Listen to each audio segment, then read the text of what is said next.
আমরা বাংলাদেশিরা খুব না ভালো স্পিন খেলতে পারতাম, তাহলে ইদানিংকালে আমরা কেন খেলতে পারতেছি না?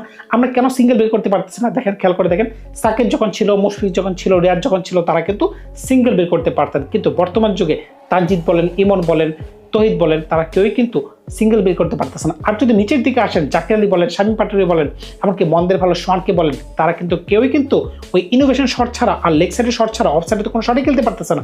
এক জাকির আলী, তিনি কিন্তু ফুল এক্সপোজড হয়ে গেছেন। কারণ কি, তিনি কিন্তু একটা বছর আগে কিন্তু যে ধরনের ডমিনেট টি-20 বা ওডিআই ফরম্যাট খেলতে পারতেন, এখন কিন্তু তিনি ফুল এক্সপোজড হয়ে গেছেন। কারণ কি, তিনি লেগ সাইড ছাড়া কোনো শট খেলতে পারতেছেন না।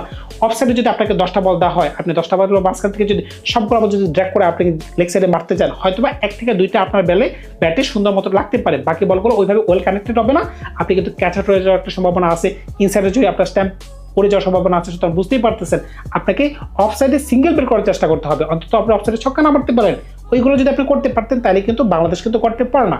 আর একটা জিনিস খেয়াল করে দেখবেন, আমরা যে বাংলাদেশে ছোট থেকে বড় হয়েছি, আমাদের দলে কিন্তু বেশিরভাগ সময় কিন্তু স্পিন অ্যাটাকে কিন্তু নির্ভর ছিল। ইদানিংকালে হয়তো বা 2-4 বছরের মাঝখানে বাংলাদেশের পেস ইউনিটটা অত্যন্ত দুর্বল থেকে শক্তিশালী হয়ে গেছে। তানজিদ যুক্ত হয়ে গেছে, শরীফুল যুক্ত হয়ে গেছে, তাসকিন, মোস্তাফিজুর রহমান, নাহিদ রানা। সুতরাং বুঝতেই পারতেছেন, 4-5 বছর আগেও কিন্তু স্পিনের উপর নির্ভর করে কিন্তু আমরা কিন্তু দল কিন্তু চালাতাম। তাহলে কেন আমরা স্পিন বল খেলতে পারতেছি না? এই যে টি-20 বিশ্বকাপ গেল, এই যে চ্যাম্পিয়ন্স ট্রফি গেল, এই যে এশিয়া কাপ গেল, আমরা কি কোনো জায়গায় ভালো স্পিন বল খেলতে পারছি না? আমরা কেন খেলতে পারতেছি না? আমরা হাসান আঙ্গার বল চোখে সফল দেখি, আমরা রাশিদ খানের বল চোখে সফল দেখি। সুতরাং বুঝতেই পারতেছেন, আমরা কুলদীপের বল তো বুঝতেই পারি না, তার হাত থেকে আমরা বল পিক করতে পারতেছি না। ভাই, আপনি ন্যাশনাল টিমে খেলতেছেন, আপনি বাংলাদেশে লিড করতেছেন, মানে আপনি বাংলাদেশের ওপেনার বা মিডল অর্ডার ব্যাটসম্যান, আপনি স্বনামধন্য ব্যাটসম্যান, কিন্তু বল যে কিভাবে হাত থেকে পিক করতে হয় সেটাই তো আপনার কাজ, সেটা তো আর আমাদের কাজ না, তাই না? পাড়া মহল্লার ক্রিকেটারও তো হাত থেকে বল পিক করার চেষ্টা করবে না। আপনি প্রফেশনালি হচ্ছে ক্রিকেট খেলা, তার মানে কি, আপনি মন থেকে সকাল থেকে সন্ধ্যা পর্যন্ত আপনার একটাই চিন্তা থাকবে যে আপনি বল কীভাবে পিক করবেন, আপনি কীভাবে খেলার মানদণ্ড বাড়াবেন। কিন্তু আপনি সেটা করতেছেন না। কারণ কি, আপনি মনে করতেছেন আপনি বছর শেষে বিপিএল খেলার সুযোগ পাচ্ছেন, বিপিএল থেকে টাকা পাচ্ছেন, জাতীয় দলে আছেন, মুষ্টিগত কিছু প্লেয়ার আছে, আজকে যদি আমি বাদ করে যাই, 6 মাস পরে আমি আবার দলে ঢুকবো, এরপরে আমি আবার টাকা কামাবো। এভাবে যদি চলতে থাকে, তাহলে কিভাবে আমরা উন্নতি করব? আর পিচ নিয়ে যদি কথা বলতে চান, আমরা কিন্তু এই পিচে খেলেই কিন্তু বড় হয়েছি, যেখানে স্লো টার্নিং ট্র্যাক, কিন্তু আমরা কিন্তু এই ধরনের ট্র্যাকেও কিন্তু ইদানিং ভালো খেলতে পারতেছি না। এটার পিছনে কারণ কি? দেখেন, আমাদের দলে কিন্তু টপ অর্ডার আছে, আর আছে কি ফিনিশার। আমাদের দলে মিডল অর্ডার বলতে কিচ্ছু নাই। দেখেন, সাব্বির রহমানকে কিন্তু আমরা ইচ্ছে করলে সুযোগ দিতে পারতাম বলে আমি মনে করতেছি, কিন্তু কেন তাকে সুযোগ দেওয়া হচ্ছে না?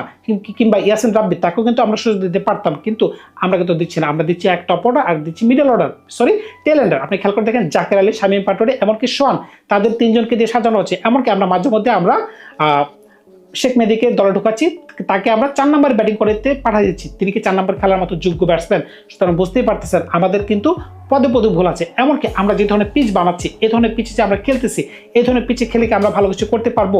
যে ধরনের স্লো টার্নিং ট্র্যাক বানাচ্ছি, যেখানে ওয়েস্ট ইন্ডিজ এবার এসে যে একটা লজ্জাজনক কাজ করছে, তারা 5 জন স্পিন বলার খেলাচ্ছে 50 ওভারে বল করার জন্য ওডিআই ম্যাচে। সুতরাং বুঝতেই পারতেছেন, সারা বিশ্ব মঞ্চে আমাদের মুখে কালি মেখে দিচ্ছে। কারণ কি, আপনি একটা 50 ওভারের খেলা খেলতেছেন, একজন পেস বলার তারা দলে নেয় নাই। সুতরাং বুঝতেই পারতেছেন, এই ধরনের পিচে আপনি কোন ধরনের খেলা আশা করেন সেটা কিন্তু বলার অপেক্ষা রাখে না।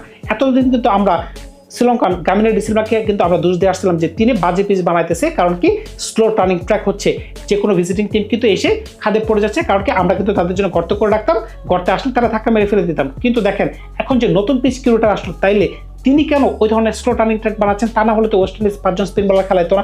এমনকি আমরাও কিন্তু একজন পেস বলার খেলাচ্ছি, শুধুমাত্র মুস্তাফিজুর রহমানকে। সুতরাং বুঝতেই পারতেছেন, কর্তার ইচ্ছায় কিন্তু পূজা হয়। খেয়াল করে দেখবেন, কেন কথাটা বললাম, যদি বিসিবি যদি চাইতো যে এই পিচে রান করার মতো পিচ বানান, তাহলে কিন্তু ওই রকমই কিন্তু পিচ হইতো। খেয়াল করে দেখেন, এর আগের যে বিপিএলটা ছিল, গত বছরের বিপিএলটা, যেটা দুর্দান্ত ছিল এক হিসেবে, শুধুমাত্র দুর্দান্ত কোন হিসেবে, যে এই পিচে কিন্তু রান হয়েছে। অন্য সকলভাবে কিন্তু বিপিএলটাই ব্যর্থ ছিল। আপনার আর্থিক লেনদেন বলেন বা অন্য যে সকল কেলেঙ্কারি কথাই বলেন না কেন, কিন্তু বিপিএলে কিন্তু রান হয়েছে।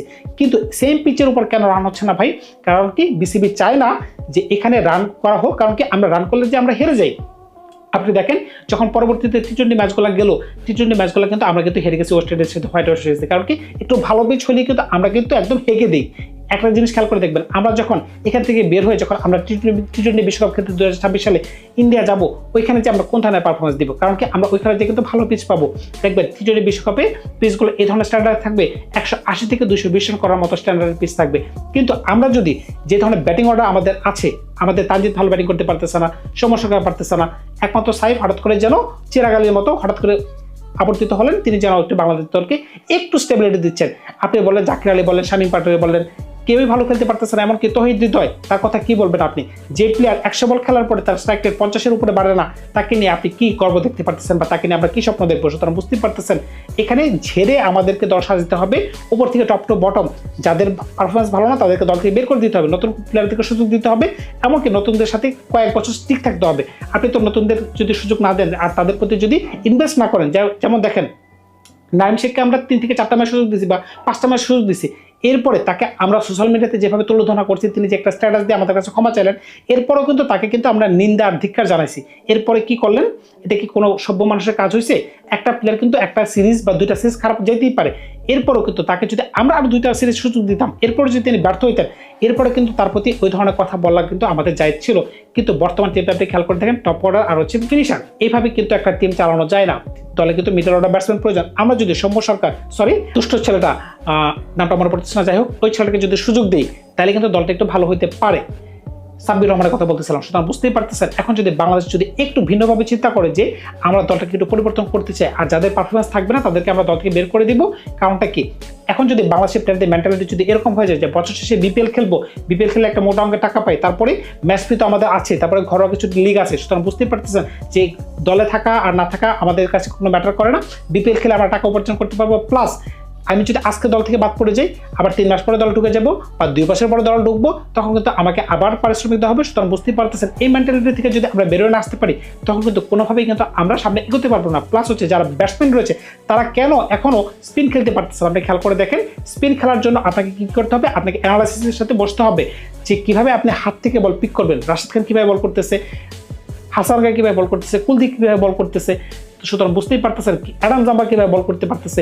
এগুলো যদি আমরা রপ্ত করতে না পারি, আমরা যদি তাদের বল দেখে না বুঝি সেটা কি গুগলি হবে নাকি আর্মবল হবে নাকি ফ্লিপার হবে, তখন কিন্তু আমরা কিন্তু পদে পদে ফেসে যাবো। আমরা মনে করবো গুগলি, হয়ে যাচ্ছে লেগ ব্রেক, আমরা মনে করতেছি লেগ ব্রেক, বল আসতেছে গুগলি। সুতরাং বুঝতেই পারতেছেন যেটা বল সোজা আসার কথা সেটা স্ট্যাম্পের বাইরে চলে যাচ্ছে, আর যেটা স্ট্যাম্পের বাইরে যাওয়ার কথা সেটা স্ট্যাম্পে চলে যাচ্ছে। এটা কিন্তু ইজিলি আপনি দেখে বোঝার কথা। হ্যাঁ, 10টা বলের মাঝখানে আপনি একটা না বুঝতেই পারেন তারপর মাঝখানে, কিন্তু আপনি যদি 10টা বলের মাঝখানে 10টি না বোঝেন, তার মানে কি এটা কিন্তু আপনার ব্যর্থতা, মানে আমাদের ব্যর্থতা। এখান থেকে কিন্তু আমাদের ব্যাটসম্যানরা যদি নিজেদেরকে ইমপ্রুভমেন্ট করতে না চায়, তখন কিন্তু কেউ তাদেরকে ভালো করে উন্নতি করে দিতে পারবে না। নিজের ভাগ্য কিন্তু নিজেকে বদলাতে হয়। ধন্যবাদ সবাইকে, ভালো থাকবেন আপনারা। তখন কোনো গল্পটা খুব শীঘ্রই হাজির হবো আপনাদের সাথে।